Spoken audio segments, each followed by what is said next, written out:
So tonight's topic is Rabbi JJ Hecht, his life, his legacy, and I want to begin with a question, and that is, how many people here can say that when you were 6 years old, you knew what you wanted to be when you grew up? Well, I did when I was 6 years old. I had the great pleasure of going to my grandfather's synagogue very often, and Shabbos morning when he would speak and I would see his eyes bulging out of his sockets, I said, wow, I want to be like him. He was a dynamo. Everything he did was with his all, with his neshama, with his soul. Not only his speeches or his radio shows, but Camp Amunah for girls, release time program, his shalom bayis to help families, husband and wives, stay together. And all of these powerful events that he did throughout his life, as you will hear tonight from the speaker. Finally, 32 years after his passing, the book was produced. 32 in Hebrew are the letters Lamed Beis, which means lev, heart. It was a book produced with heart, and no doubt, whatever my grandfather did was truly with lev, with his heart. Without further ado, I would like to call upon Rabbi Rebbe Hecht, my dear uncle, the oldest son of Rabbi JJ Hecht, to address us this evening. Thank you.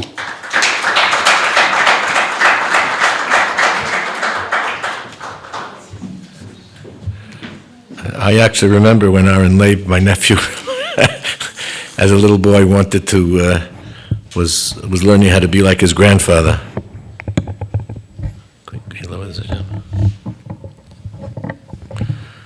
Okay. The truth of the matter is, first of all, I'm not the author of the book. I worked very closely with my niece, Estelea Tenenbaum, who was the author of the book. We worked closely with her, and we all had a little bit of an input into the book, but she's here this evening also. When the program was originally scheduled, Rabbi Raskin wasn't sure that she would be able to make it, so therefore he asked me to speak. But she's here, the author is here, so she will also be speaking after I speak, and he just thought that I would be able to give enough of a picture of my father's life that it would introduce you to the book. The truth of the matter is, we're dealing with a person whose life was so complex, and there were so many different aspects and so many different layers to his life, that if I just started to list the different things that he was involved in, it would take me the 40 minutes that I have allocated. Forget about speaking about anything. Just to list them, because there were so many things that he was involved in, so many things that he did. Let me start off, not in any chronological order, but the first thing I want to tell you is that JJ Hecht was a Yankee fan.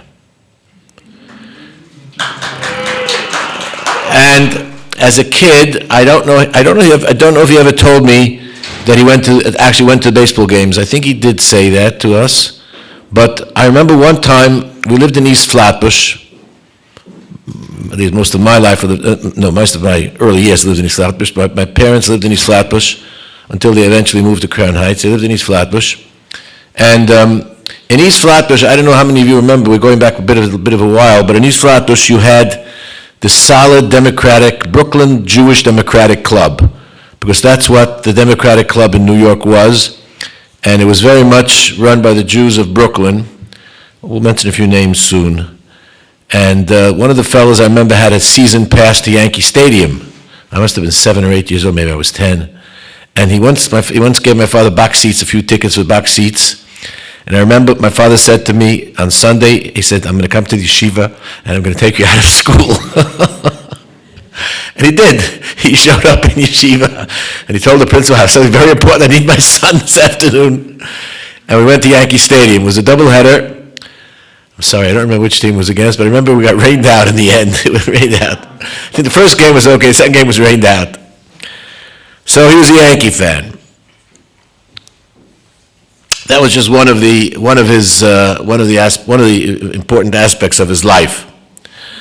Again, let me list a few things. First of all, Rabbi Hecht was a pulpit rabbi from 1947 until he passed away in 1990. He was a pulpit rabbi in the largest synagogue in East Flatbush. At that time in East Flatbush, that was a shul where in Rosh Hashanah, the seating capacity was about 1,800 between the main synagogue and the auditorium synagogue, about 1,800. But I remember as a child in the 1950s, that the people were standing out into the street on Rosh Hashanah and Yom Kippur when they came to the synagogue. Those who bought the tickets to sit in the shul was one thing, but there were so many more people who came for various parts of the services that they were standing out into the street. And that was the community that he served as a rabbi for that community, East Flatbush. Of course, we know what happened to East Flatbush. In fact, when Louis Lefkowitz was doing investigations into the blockbusters, my father actually testified at a state hearing in front of Louis Lefkowitz about the blockbusters because he was so familiar with what was going on in Brooklyn in those years, in the 50s and early 60s. Am I using terms that people are not familiar with? Okay, blockbusters was a term that was used in the 1950s and 60s for the real estate agents who would go into a neighborhood and use some sort of a racial innuendos to get people to sell quickly, to sell houses very quickly. They tried to turn a whole neighborhood overnight, not overnight, but took a few months or maybe a year or two, but that way their business was booming because they would sell it. It happened in many parts of Brooklyn. Brooklyn was the home territory for blockbusters. And East Flatbush eventually fell to the blockbusters also at that time in the early 60s. My father testified for Louis Lefkowitz. It's in we had someplace in his files. We have the full testimony, which my father's testimony is actually listed there. So that was East Flatbush where he served as the rabbi. He was on the radio. He was a radio personality from the early 50s until he passed away. WEVD. WEVD was the Yiddish program, and in the 50s and 60s and 40s, 50s and 60s, that was the Jewish culture in America was connected to that radio program. But because he had the radio program, that gave him an opportunity, and it gave him a podium from which he was able to be in touch with the political leaders of the state, of the city, and of the federal government. When Lawrence Cook wanted to run for Chief Justice of the Appeals Court of New York State, no one downstate knew him. He was a judge up in Monticello, Sullivan County. Lawrence Cook, brilliant man, the nicest man you'd ever want to meet. He was the one. The get law that we have in New York State was done under his jurisdiction when he was Chief Justice of the Appeals Court. You'll speak to your rabbi about what exactly that law is. But when Lawrence Cook's partner was the lawyer that helped Camp Amuna many years ago in the 50s and 60s upstate. So he came to my father and he said, I forget his name, I'm sorry. But he said, my partner wants to run for Supreme Court. He was Chief Justice up in Sullivan County, and he was a Supreme Court Justice in Sullivan County. He was running. How did he win? He won because JJ Hecht took him on his radio program once, twice, three times. He introduced him to the southern part of New York State. He introduced him to the Jewish voters in New York State, and Lawrence Cook won. Amazing. So his radio program reached hundreds of thousands of people at that time. I meet people today who still say, you remember your father on the radio, 32 years later. I still remember your father. I still remember his radio. He had a radio program on Friday, he had a radio program on Sunday. Then he had a program called With Jewish Youth, which was on once or twice in the evenings during the week. Amazing different things that we still have many of the tapes. A lot of the times it was taped. We have a lot of the tapes from those radio programs. So the first was the synagogue. The second was a radio personality. The third, he was the executive vice president of a national Jewish education organization, National Committee for Furtherance of Jewish Education, which started off with release time. Now in the 40s, the release time program, which was in New York State, allows for children to be taken by their religious denominations out of public school 1 hour during school hour. In New York City, it was usually on Wednesdays at 2 o'clock while everyone else was remained in school. If the parents signed a release slip, the state allowed them to be taken out of school to get religious instruction under their religious leaders. So the Catholics took the Catholic kids, the Protestants took the Protestant kids, and the Jews took the Jewish kids. The Lubavitcher Rebbe, Rabbi Yosef Yitzchak Shneis, and the one who we call the previous Lubavitcher Rebbe, who came to America in 1940. When he heard about this program, he started under his direction the Jewish community started to teach release time, and in 1945 or 44 or 45, Rebbe Hecht became the director of release time. We have the files of the release time from the late 40s and early 50s. 15,000 children were going to release time. 15,000 children left public school. Jewish children left public school. I remember in East Flatbush there was a public school on Schenectady Avenue near Linden Boulevard. There was a public. The whole school emptied out. Every kid in the school was Jewish, and on Wednesday at 2 o'clock, the whole school emptied out. It was like a big rally every Wednesday afternoon. It wasn't a class. It was like a big rally. 350 kids coming out of the school, and they went to release time classes. So this was release time, and until 50, 60, and up until today, we're 82 years now. We are still operating release time programs in our organization, which is the continuation of what Rabbi Hecht did then. So we had a national organization, the rabbi of the shul. Then, in the 1950s, after the Korean War, sadly, there was a very strong movement of Jewish boys who suddenly decided that they wanted to marry non-Jewish girls. Very often in Korea, they came back with girlfriends or they had other girlfriends. I met a person in 5 towns. One of my children lives in 5 towns. I was there for Rosh Hashanah. We were walking home from shul with a person, and he said, I know your father. I said, how do you know my father? He said, my sister's son was in the Korean War. I said, all right, and he met a non-Jewish girl. I said, where, in Korea? No, he says he was stateside. He met a Jewish girl in Texas. He met a non-Jewish girl in Texas. And everybody said, and he came back to his parents, and he said he wants to marry this non-Jewish girl, and they spoke to him, they didn't know what to do, so they sent him to Rabbi Hecht. Rabbi Hecht was probably the only rabbi in New York City at that time who would spend time talking to young men or women to convince them to marry Jewish, to stay within the fold, to stay within the religion, not to marry out. And this person came to Rabbi Hecht. Rabbi Hecht spoke to him. Rabbi Hecht met with him. The uncle is telling the story. He met with him, and then Rabbi Hecht said, "You know what? I'm going to get you an audience with Lubavitcher Rebbe." And this man is telling me the story about his nephew. He said he got him an audience with the Rebbe, and he went into the Rebbe, and he met with the Rebbe. He came out of the Rebbe's Rebbe meeting, and he said, I'm not marrying a non-Jew. I asked my nephew, what did the Rebbe tell you? He said, I don't remember. One thing I remember he said to him. He said to me, do you love your parents? Yes. And he said, if you didn't marry this girl, would you die? And I said, of course not. So he says, this is what the uncle remembers as part of the conversation which the Rebbe had with him, these 2 points. But the point was, now, as a kid, my bedroom was right next to the living room in our house on East 54th Street, near Linden Boulevard, in East Flatbush. My bedroom was, and my father in those days would not invite the people to talk about intermarriage. He wouldn't invite them to his synagogue or to his office, but he would invite them to his home, in a family setting, in the living room, and so on and so forth. So there were many nights that I didn't sleep, because I was listening to my father's speaking to this young men or young women, together, usually often with their parents, sometimes without the parents, and convincing them not to intermarry, but to remain intermarry Jewish. So then as a result of this whole terrible how should I say this wave of intermarriage and wave of shmad, he added another division to his organization, which he called the Anti-Shmad Campaign. And in the 60s, this was very popular. When he spoke on the radio, he used to talk about the Anti-Shmad Campaign, which was one of the projects that he started and that he worked very, very hard at doing. Later on, because of his involvement with the radio station, with WVD, and with the Yiddish, actually, originally his program was in Yiddish, because that was the Yiddish station. WVD was the Yiddish language station.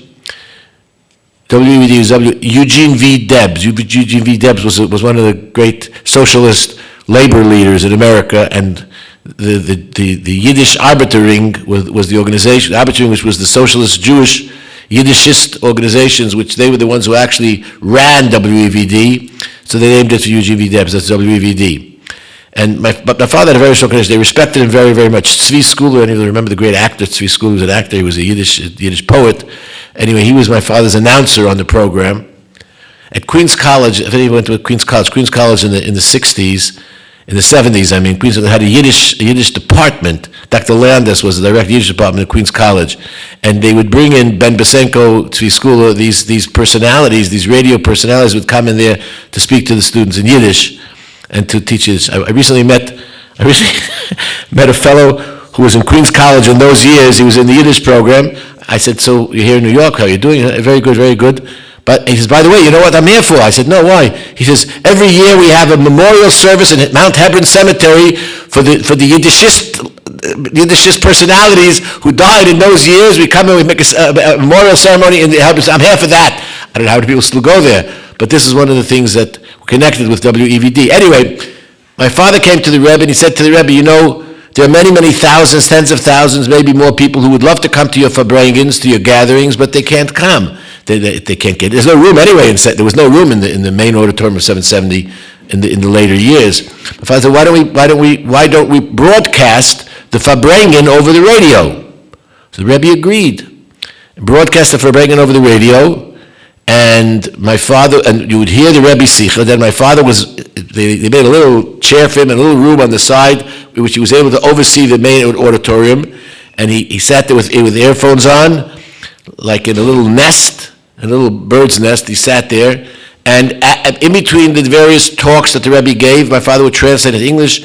He would tell what was going on. He would mention if there were any special guests that came. He would mention it, and it was many people enjoyed listening to the program with my father's introductions and explanations and expositions and so on. And sometimes the Rebbe would say to my father, a day or two later, he would say to your father, I heard that you had a sore throat the other night, because the Rebbe's wife, would listen to the farbrengen on the radio. So she said, Rabbi Hecht had a sore throat last night. So the Rebbe said, take care. The Rebbe said, take care, you should make sure your sore throat gets healed. So this was something which became a part of the experience of Lubavitch in America, the radio programs. So this was another thing that he did. He was involved with that. Interestingly, the Rebbe used the cost of the radio program, the time, my father volunteered to cover that cost by raising funds for it, which he did. But the Rebbe always used to pay half the cost. So he'd tell my father to send him in to give him, and after my father died and after the Rebbe passed away, we found an envelope, the last envelope which the Rebbe had designated to be given to my father. Somehow, my father never got it. It was somewhere, I can't say exactly, but we found it, and those $20 bills in that envelope were very precious. We auctioned them off for various tzedakah amounts and so on. So I remember actually holding on to that last envelope of $20 bills that the Rebbe gave for the last time that Rabbi Hecht translated the Rebbe's farbrengen on the radio, which was just in the summer of 1990. And then, of course, he was the Rebbe's official translator because of the radio programs, but also at every children's rally, and there were dozens, hundreds of children's rallies over the years. Rabbi Hecht was always the MC of the rally. Rabbi Hecht was the one who translated the Rebbe's talks to the children. And Rebbe Hecht was the one who always was famous for the great blessing that he used to give to the Rebbe at the end of the program, which he really got really excited, and he was at the top of his lungs. He would scream out to the Rebbe to greet Mashiach and to lead us to greet Mashiach, and the Rebbe should live and be well and healthy, and we have the children answer Amen. And this was something which the Rebbe really had a lot of nachas from. How shall I say it?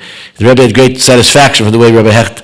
So these are just mentioning some of the things which he was involved in, which each one of these things could have been a full-time job for someone.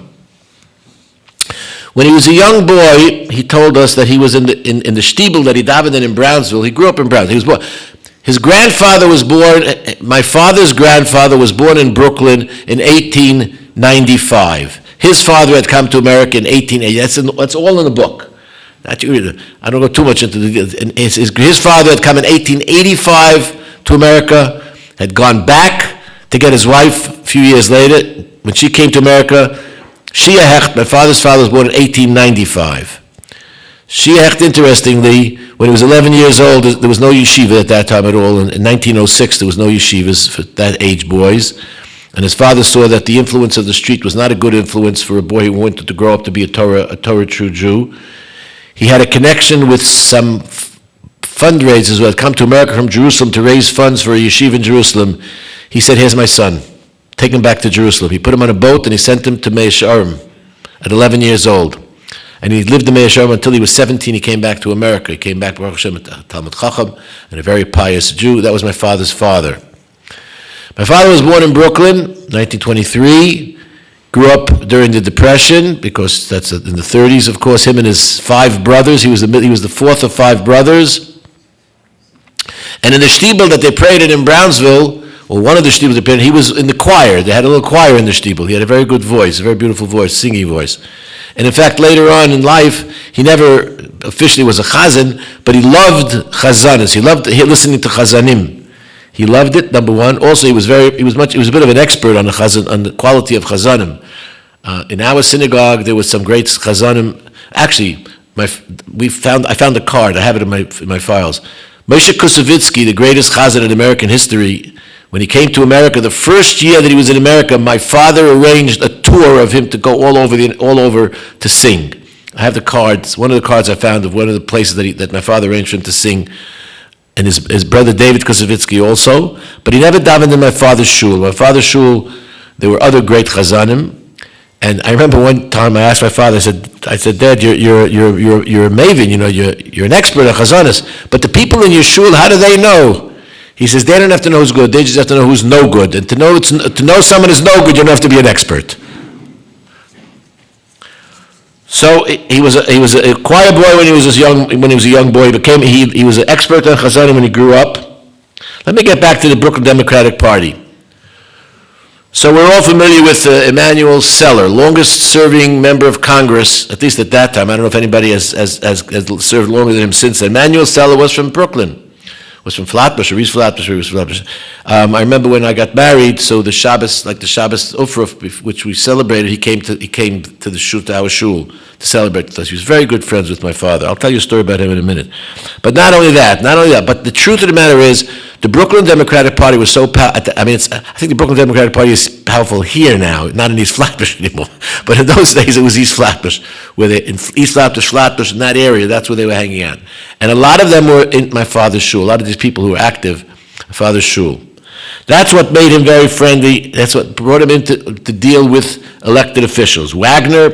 Mayor Wagner, Robert Wagner, in the early 50s. We have pictures of him together with my father. There were many times that he wasn't a Jew lover, but besides that, but at least he was a very good mayor in the city. And my father had connections with him. Beam, of course, they were best friends. Abe Stark, borough president of Brooklyn, was a very good friend. And, do you remember Governor Carey? Governor Carey, my father helped him very much to get it. In fact, Governor Carey sent a special invitation to my father to be in Albany on the inauguration day, which was, I think it was January 1st that year, or maybe one of the first days of January. So I remember driving up with my father to the state capitol to be there when Carey was inaugurated, when he spoke, and so on. And then Cuomo. Cuomo was best friends, buddies with my father. I mean, we have pictures in which, is that in the book? The picture of where my father took off his hat and put it on Cuomo. Cuomo was wearing my father's Hamburg. Is that in the book, that picture? They're hugging, and Cuomo was wearing my father's hat, my father's Hamburg hat. They were very good friends, really good friends. So much so, I don't know, this is not something that's common knowledge, but Cuomo created a commission of what he considered to be very learned, intelligent, community-minded people to review the appointment of Supreme Court justices. And Supreme Court justices are appointed by the governor. They're not elected, they're appointed. Or at least some, I don't know if all of them or some of them are. I know when Fish was appointed, he was appointed, he wasn't elected. Okay. And Cuomo appointed him because Rebbe Hecht asked him to. But that's what I want to say now. So Cuomo created a commission of about 10 people that they should review the credentials and interview every potential Supreme Court justice for New York State. It was a brilliant idea. It was wonderful. My father was very proud. He put my father on the commission. There were one or two other clergymen. There were one or two elected officials. There were other people there, mostly people from the community. And Cuomo felt that this would screen out people who shouldn't be judges, and he served on that for 2 or 3 years until somebody in the government upstate decided that it was unconstitutional, and they had to disband the commission. But for 2 or 3 years, he served in that commission. He was very proud to serve, and he did have an influence that time in the appointment of the Supreme Court judges. I'm mentioning all of this to explain why his influence was so great. His influence was so great because at that time, as I mentioned, the Democratic Party was very much involved with the Jewish people of Brooklyn. Brooklyn was very strong in it, and there were many people who moved from Harriman, Governor Harriman, a world-class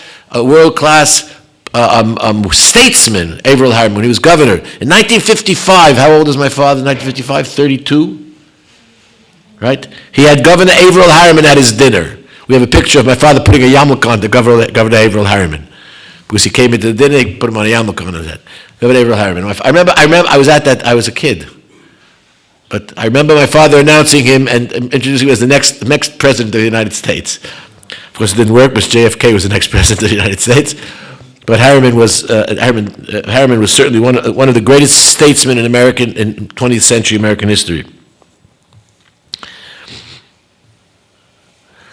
My father was very careful in the way he dressed. Not like me. I'm a hippie. I mean, I'm from the hippie generation. So, but my father he always had a haircut properly. His beard was always brushed beautifully. In the morning, he would spend time to brush his beard. There was a time when he even used this is a secret, but he even used a hairspray on his beard to make sure that it was perfectly coiffured. His beard. He never cut it. Because he believed in the holiness of the beard, as it is explained in the Zohar, and that's why Hasidim don't trim their beard. He never trimmed. It always looked like it was trimmed. People who saw him thought he trimmed his beard. It was really much longer. It was rolled up in such a way that you couldn't tell, and it was always beautiful. His hat was always a perfect, beautiful Kavanaugh. Kavanaugh was the hats that he wore, and then there was Max's clothing. Anybody remember Max's on Broadway in Williamsburg?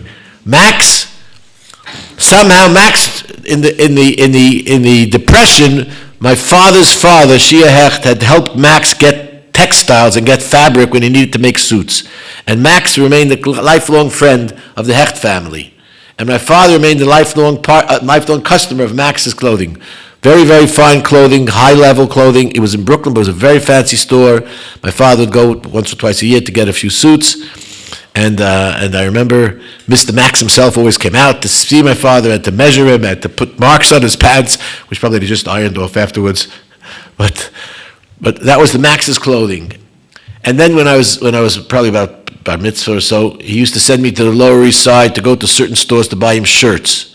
Lower East Side, if you remember, in those days was the textile, that was the jobbers. In fact, my grandfather had a store on Allen Street, a dry goods store on Allen Street. And my father and one of his brothers worked for his father for about a year or two. Somehow in the yeshiva years, probably when he was 19 or 20, he worked for his father. And they became manufacturers' reps. Because he was a wholesaler. They worked them up to be jobbers, and they became manufacturer reps. And they did tremendous amount of business.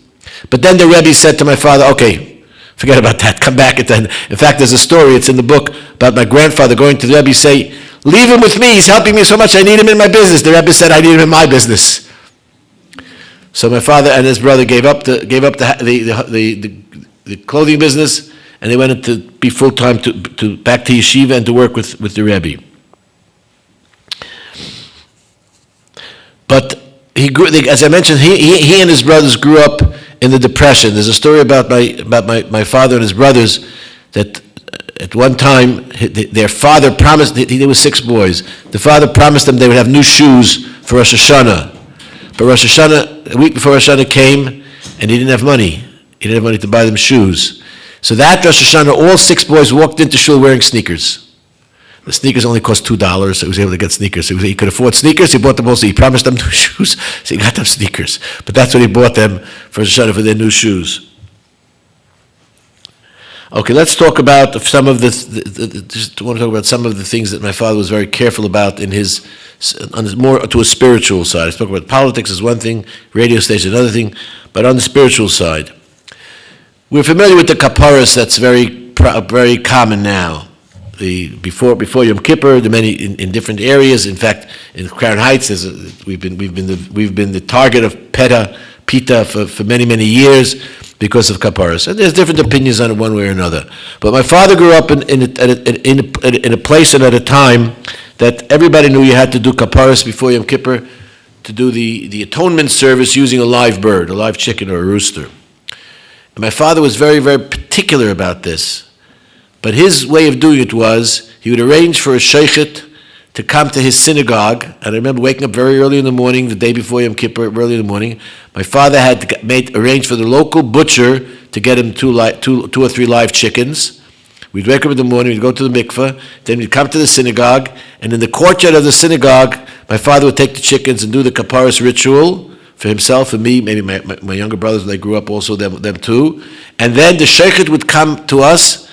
My father paid him like for a half a day's work, because the sheikhet came, he had his son drive in, he had to drive back. It didn't matter what the money was. He wanted him to shecht it right there. They shechted the chickens, then my father gave the chickens back to the butcher, who cleaned them, koshered them, and prepared them for use. But kaparas was something for him which he was very careful about. The reason I mention this is there's this famous story in the Gemara where one of the sages of the Talmud speaks to someone who had some issue in his life, and he said, Avuch b'ma havizor tveh. Your father, tell me, what mitzvah was he especially careful about? What mitzvah was he especially that he did very ardently, that he was very devoted to? And the funny thing about my father is that he was very careful about so many different mitzvahs. I couldn't pick one or two. Kaparas is one example. The horseradish that we eat by the Seder, right?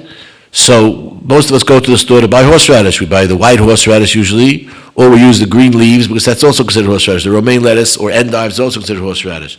My father used real horseradish. And his custom was, he didn't grind it in the afternoon as we do now. We take a machine, I grind it for my family in the afternoon, which is hard enough because your eyes begin tearing as soon as you peel it. He waited till he came home from shul on the night of the Seder. He went over to the window. He took a hand grater and he grated it by hand, holding it upside down, because Yontif you have to do some sort of do it in a different way from the way you do it normally. And he would grate the horseradish after he came, so that when he put it into his mouth, a half hour later, he blew up. And then he would tell me, and when I took a little bit, he would say to me, and your grandfather didn't even grind it, he ate the whole piece. He had a whole piece of horseradish. That's what he would tell me. But he was so careful to make sure the horseradish didn't lose its power, that he waited till the last minute that you could in order to grate it then, and then he ate it right afterwards. And I found years later, maybe 10 years ago, I found it written in certain svarim, in certain books, that was actually a form of hidur mitzvah, to do it in that fashion. The mitzvah is even more beautiful if it's done in that fashion. Esrog. The esrog for him was something which was a whole ritual, just to buy the esrog, not to use the esrog. To buy the esrog was a ritual. A whole day he would spend in, whoever it was, Rabbi Jacobson, may he rest in peace, used to bring in the esrogs from Italy. He would keep them in his house, and my father would spend so much time studying the esrog to make sure it was 100% as beautiful as he could find. He paid whatever price there was to pay for it. He would pay for it. The lulav also, he was very careful. He taught me how to check lulav. I have a habit now. I spend more time checking the lulav than I do checking the esrog, but somehow I ended up with the obsession on the lulav, but that's not right. The esrog is more important to check than the lulav. And in those days, the myrtle and the willows and so on. So that was another thing he was very, very careful about. And matzah, of course, shmura matzah. He wasn't satisfied with just buying shmura matzah from anyone. He rented out the bakery for half a day. We got two families together. And for years, that was the day that Rabbi Hecht went to bake his matzahs. And he would be there he had 100 other jobs that he had to do. People were calling him day and night. And thank God there were no cell phones in those days. But in our house, I remember there was no such thing as he sat down to a meal, the phone is ringing off. And so my mother was saying, wait, don't answer. No, he would answer in the middle of the meal. He answered the phone all the time. We had two phones in the house. The phones were always ringing, and he was always answering the phone and always responding to people. He never said no. He never said no to anybody. His counseling, his anti-shmad work, his help of people in anything that they needed to do. So, the kaparas, the horseradish, the esrog, the matzah. when Rubashkin opened his factory in Iowa, not when he had problems, when he opened the factory in Iowa, he asked my father to go out to Iowa to see the plant. And my father went to the plant, and he saw the plant, and he came back and said, it's perfect, beautiful, terrific, but I don't want to eat meat anymore. But he ate meat. I remember him making a statement like that. He said, nah. But he said, there's a lot of problems with kosher meat, but he said, nah. Anyway. Now, also, he ended up being the rabbi who sadly did all the gittin, the divorces in central Brooklyn, in Crown Heights. The other rabbis all deferred to him. He had his training with Rabbi Jacobson, and even though he never was the official Rav of East Flatbush, of Crown, he was the Rav of East Flatbush, of Crown Heights, of the Lubavitcher community, nevertheless, for all the years, the Lubavitcher rabbis all deferred to him to do the divorces. But I remember when he was still training with Rabbi Jacobson, he would go to Rabbi Jacobson. He would tell my mother, Chava, I have to get today. I'm going to the get. 2 hours later, he's back. I said, Pa, did you do the get? He said, no, we didn't do the get. What do you mean you didn't do the get? I thought you were going to do a get. He said, Rabbi Jacobson convinced him not to get divorced. It happened a lot of times. Rabbi Jacobson convinced him not to get divorced. So there's no get. Because of his radio program, because he had such reach, his reach was so broad and reached so many different people and so many different backgrounds, he became involved in a lot of different community activities. For example, there was several years that he was very much involved in Jewish adoptions and helping families who didn't have children to adopt babies. And there were years that he actually had several adoptions a year, that he was the sort of the intermediary who arranged for the people to give the baby and the family to receive the baby. So much so that when my wife and I, when we started our rabbinic service in Queens, 50 years, I'm just finishing off. I'm actually now Rabbi Emeritus in my community. After 50 years of my service in my community, I'm now retired from my official position in my synagogue. But 46 years ago, we had a situation in our community. A family where they were getting divorced, and the father and the mother both said, we don't want the child. The child was born. It was a kosher child, the child was born. And I went to my father, and my father had somebody who needed a baby at that time. But that's not what I want to mention. I want to mention this. He knew the lawyer that knew the judge that was able to take care of all the paperwork in a snap. And that's not easy. But the judge, there was a judge right here, this area, and there was a lawyer right here in this area who worked with adoptions. They were the experts in it, and the judge was the one who was able to go through all the paperwork very quickly and approve of it right away. So my wife and I were involved in 2 adoptions within the period of about 1 year. It just happened. They came to us. I went to my father. I said, Dad, what do I do? He says, call up this lawyer, take care of it. He'll do the paperwork for you. Take this. And both families were not from New York City, which normally would add complications to it. And in both cases, the judge arranged, between the lawyer and the judge, it took care of it, and everything went very, very smooth. That was because of so many cases that he had been involved in previously, which also led him to foster care.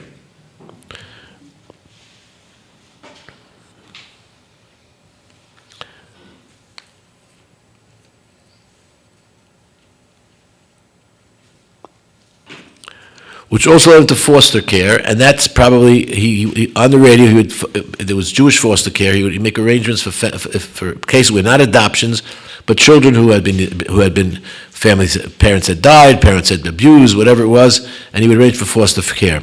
And that's how he ended up adopting 2 children, because there was a family that there was some tragedy in the family. One of the parents had died, the other one was not able to care for it, and there was 2 boys, twin boys, and my father arranged for a family to foster care. But this family lost, even though they were getting financial support for it, but they lost their desire to do it. They called my father and they started nudging my father. You got to take the kids away from us. We can't take care. We're not doing it. Finally, Erev Pesach, they dropped one boy off in front of my house, in front of our house on East 54th Street. They dropped him off, said goodbye, they put him in a suitcase, put him into the house, and they ran away. And he was very ill at that point. And my mother nursed him back to health. My father took him in. And then my father tried to get a family to take him on the radio. He announced it. No one took him, so the Rebbe told my father, okay, you take this child yourself. And then his twin brother came a little bit later afterwards. and they became my brothers. Sadly, one of them passed away from the coronavirus during the first weeks. One of the twins passed away. Very, very prominent person. He was the head of many social service agencies in Muncie. Very, very talented, a beautiful, beautiful person. And his brother ended up marrying my sister. So that was an interesting part of the whole family. In fact, their son just got married, and when I finish, I'm going to the Sheva Brachos. So that was the adoptions was something that he worked on. Foster care, anything that had to do with Jewish life, anything that had to do with Jewish community, anything that had to do with Jews in America, Rabbi Hecht was involved in. He was, first of all, forget about his ability. He's a great speaker. He spoke. Everybody wanted Rabbi Hecht to come to speak for them. Every organization, every yeshiva. We have in our office the walls lined with the plaques of every organization that he spoke for. Gave him a little plaque or a little sign, something. I can't begin to mention it, but every organization you can imagine wanted Rebbe Hecht to speak there and I remember there was a time when people would come to him to do the unveilings for their loved ones because he was such a good speaker. Even just the eulogies that he would say at an unveiling was something that were heartbreaking and tears and so on. The people would come to him. He had a reputation of being a great rabbi for unveilings. I remember Dad. I said, "What said?" He said, "Sunday. This Sunday I have 3 unveilings." Not from my people, from my shul. These are just people who called me and wanted me to do the unveilings. So he did that. So as a speaker all over the world, forget about locally. He was England, Canada, Israel, Australia, wherever it was, all over the world, Europe, Israel, and so on. That was one of his greatness. Of course, his greatness was his drushes, his speaking ability. And by the way, when you talk about speakers, anybody remember Gabriel Hechter? On radio in the 1950s, there was a radio commentator. My father used to listen to the radio commentators on radio. Eric Severide, Gabriel Hechter, and the other greats of the 1940s and 1950s. But I remember Gabriel Hechter. You always used to do the Gabriel Hechter. I think you can find it. I think they have recordings of his programs on the internet. You can find it. But he did listen to the way they spoke and listen to their speeches. Anyway, let's try to close up here just a little bit. He worked for Enriched Yisrael. He built Colony of Hope in Israel, which was a division in Kfar Chabad. He set up a boys' village, which also became part of the yeshiva and the high school, the academic training school in Kfar Chabad. When he went to Enriched Yisrael, all he did was visit. We have a movie of him in Israel. All he did was went to all the holy places, that's it, and prayed. There's a whole movie of Hecht praying in every holy place in Enriched Yisrael. The whole film. Oh. I'll just close with this because my nephew is telling me after. And again, I said right when I started, just to list things. Passover handbook was something that he made and he sent out free of charge. And then in the Passover handbook, he had the list of medicines. He was the first rabbi in America to work very, very hard with doctors, with pharmacists, to make a list of kosher medicines for Pesach. And every year he would update. I remember the work he put into it. There was a Dr. Goldstein in Queens who helped him on it. He worked on it to update his list. And rabbis from all over the world would beg him to send them copies of that list. This is something just voluntarily. He did it as he never got anything back for it. But this was something which he felt was very, very important. Now, of course, there are several yeshivas and kollels that do this, and you can go online and get the list of medications, and OK, Star K, Chav K, whatever it is, they all have and OU, they all have their lists. But that's what he was the first one to understand the importance of doing those things. And the books that he wrote. He wrote a book called Fire and Brimstone, which is a book of speeches. He had a book on his weekly commentary that was printed in the Jewish press was published as a book, and several other pamphlets of booklets, which he penned on. It was one called Spiritual Suicide. One was about intermarriage. One was about I don't remember all the other things, but so on. So in publisher, as a writer, as an editor, he was very strong in that, and the inspiration that he gave. People went to him. I suppose, let's put it this way. I'll conclude with this. When the Rebbe came to America, when the Satmar Rebbe came to America, he saw a great Medina. What he thought? Free country. We could work, we could be free, we could live as Jews. So he told his Hasidim, be observant, eat kosher food, eat everything good, and go out and do every business in the world that you can dream of. Because it's a free country in America, and you can become a businessman, you can do business, work, everything is opportunity for you. Rav Aaron Kotler came to America, and he said, look at this country, a free country. You can learn Torah all day long. He said, let's set up a yeshiva in Lakewood, and I'm going to set up a yeshiva. Thousands of students are going to come study in my yeshiva in Lakewood. The Lubavitcher Rebbe came to America, and he said, a free country, we can live as Jews freely, we have kosher food, we have freedom. And there are 5 million American Jews that we have to bring closer to God and bring closer to Jesus Christ to bring Mashiach. One of his lieutenants was JJ Hecht. And I said he was at the Rebbe's side all the time. Every day, there were back and forth several notes between the Rebbe and my father on different things that my father was doing. He would write to the Rebbe, get an answer, write to the Rebbe, get an answer, every single day of his life. And he was truly one of the Rebbe's finest lieutenants. Okay, actually, we can, as I said, we can keep talking, but time is up. So.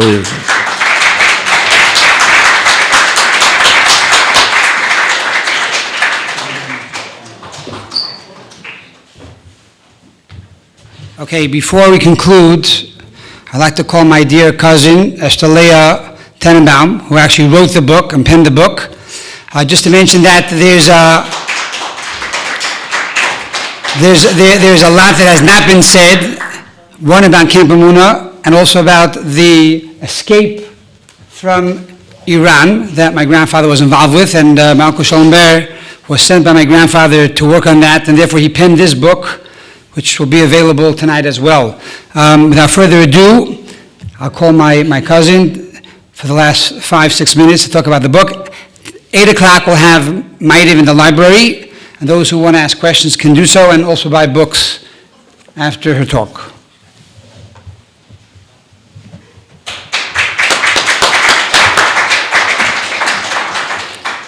Can you hear me clearly? Yes? Okay, good. Thank you so much for having me here tonight. And it is my name on the book, but of course it was not done alone, and there's a lot of people to thank for it, but I won't go through the whole list now because I only have 5 minutes. One of the things that, when we decided we were going to write the book, so it was a very good idea at the time, because then we actually had to start doing research on it, and then it was like, how are we going to do this? And I spoke to a lot of different people, of course, could do a lot of interviews, we went through a lot of correspondence to try to piece things together. I was not yet 3 when my grandfather passed away, so I didn't really know him, but I'd always grown up with stories about him. And to me, he was always it was like a big figure somewhere out there. And it was only through doing research that the figure actually started taking on actual form and became an actual person. But one of the people that I spoke to, he said, listen, when you're writing this book, you can't write a book about some holy tzaddik. Your grandfather's a very great person and is a very holy man, but you don't understand, that wasn't what his thing was. His thing was that he was a regular person and that anybody could go and speak to him. So you have to make sure you write a story not just about the great and holy man, but about the person that anyone could talk to. Great idea. But then you actually have to be able to do that. And then, so I'm thinking about how are you supposed to do that? How do you write a book about a person who's, you can't even encapsulate everything that he ever was involved in, or we don't even know every story of every person he saved or dealt with or anything like that, but also make this person someone who's relatable. And of course, the answer to everything is in our Torah, and there's a section at Deuteronomy, so the book of Devarim, all the way at the end there, so chapter 30, all the way in there, part of Moshe Rabbeinu, Moses' last address to the Jewish people. You're going to the land, you got to keep the Torah and all these things, but you should know the Torah is not far away from you. It's not on a mountain somewhere, it's not across the sea. Rather, it's very close to you in your heart and your mind that you can do this, your mouth that you can do this. And that's really kind of what the answer was, because for so many, especially in the generation that my grandfather grew up in, everybody came across from Europe, and they said, Judaism, Torah is for across the sea. It's not for us here in America, that's for back there. That's for the shtetl and everything like that. And I think you probably know I'm a daughter of a rabbi. I met a lot of people who had their grandfather's a rabbi somewhere in a shtetl. Everybody comes from a very distinguished lineage. But they're not a great rabbi in America. They went to other professions, which is fine, but they're not either at the same practicing level, because everything was left there. And one of the challenges that had to happen was to bring everything no, it's not across the sea, it's actually here and very near to us. And one of the things that was very distinctive about my grandfather is that there was nobody he wouldn't try to help. And we actually saw a lot of letters that, thank you so much for helping me, for speaking with me, but there were also a lot of letters of, I don't know if anything was accomplished, but thank you so much for giving me the time. Thank you so much that when I came to you, I felt like my problem mattered to somebody, and that there was somebody who at least wanted to care about what was going on. So when we think about we're trying to encapsulate a great person and what's something that we could take from this life, that is something that we could take from it, is that maybe we can't always help someone, but when someone comes to us, we can always make them feel like you're the only person here right now. I have time for you right now. I can hear you out. I'll try to help you. I don't know if I could, but I will try to help you. We'll see. And then this is only partially related, but we'll go just a story. I'll read you a story from the book here.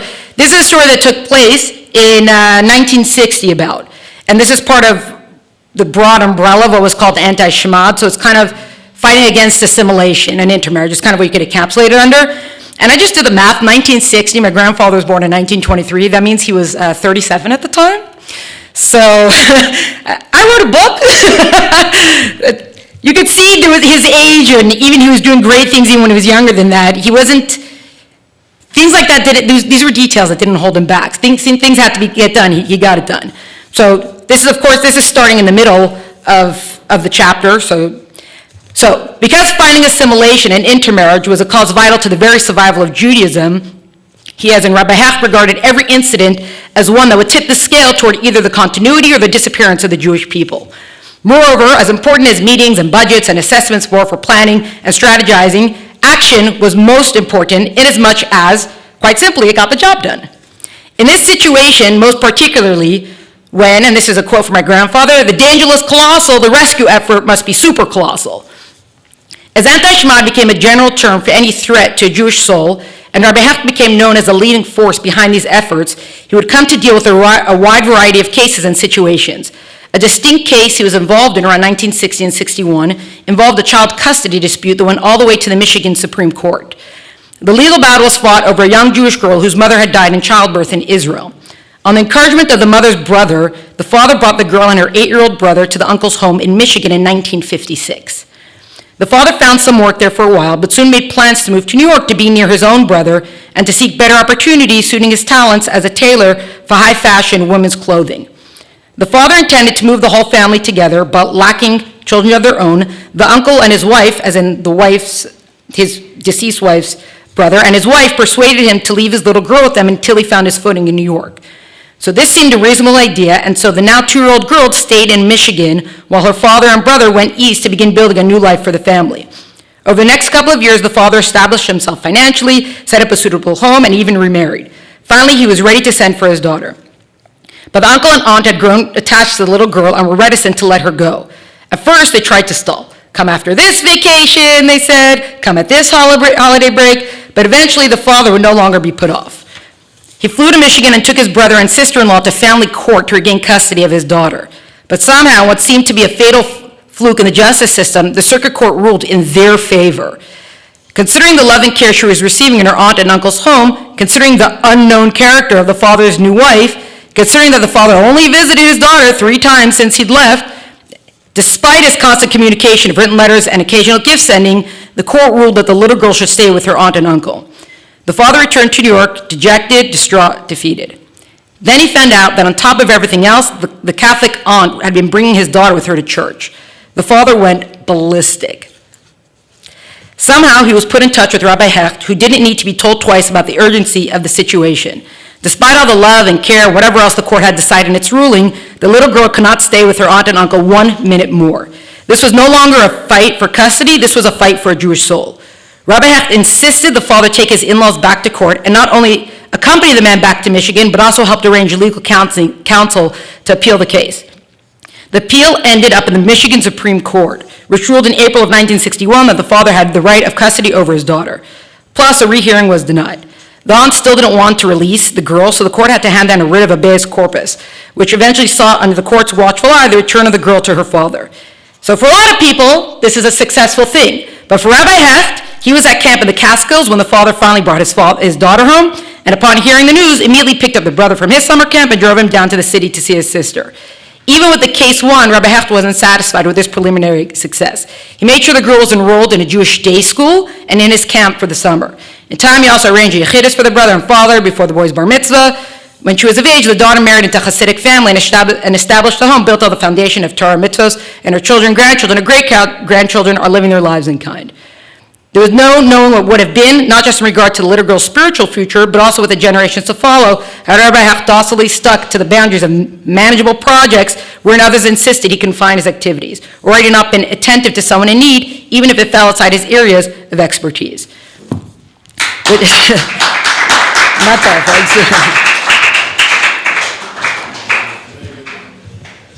That was an amazing story. There are many, many such stories in the book. So if you'd like to purchase a book, Esther is here, and she'll be happy to sign it for you. And all those who would like to daven ma'ariv now, we're going to go into the library. Thank you all for joining us. God bless you. Have an amazing night, amazing week, and a blessed year.